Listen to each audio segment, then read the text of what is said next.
Well, Liam, now 3 road networks blocked this morning. They've also gone back onto the M25, junction 25 of the M25, which is in breach again of this High Court injunction that was obtained by National Highways as part of the Department of Transport.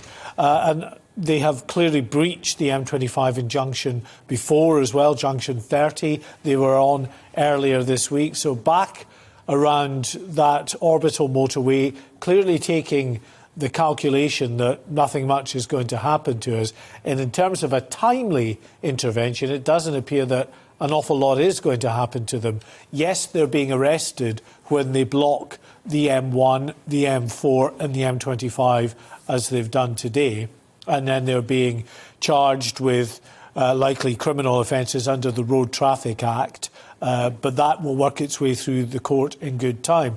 But it's this issue, this injunction that was taken out, which was meant to be a specific short, sharp shock that could really affect some action quickly. It gives the police specific powers linked to them. Yeah, and give the courts specific power. Moreover, it's a civil injunction that was taken out at the High Court, so granted by a High Court judge.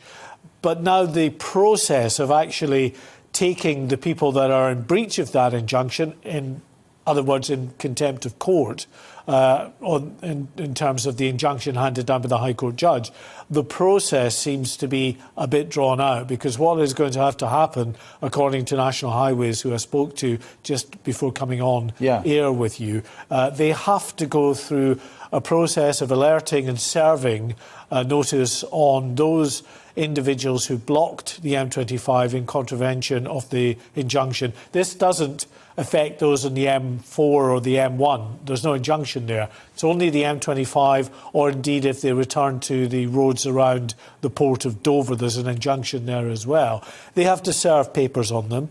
They have to then get a court date for which there will be evidence put before the court by the police in terms of whether they were blocking the road and in breach. It's going to take several weeks, I'm told. And while all these bureaucratic wheels are turning, the same people can go out and protest again. And the same people are doing exactly that, because Insulate Britain, they said in a news release... They can't be detained because it's a civil court order, right? Yeah, they are absolutely... more than happy to highlight the fact that the 8 of the protesters involved in the action this morning had been in police custody for a few hours yesterday after the blockade on the M25 junction 30, processed, released, back out, causing absolute misery for motorists again today. There you go. Something to keep your blood pressure high if you are caught in those traffic jams caused by Insulate Britain. Well explained.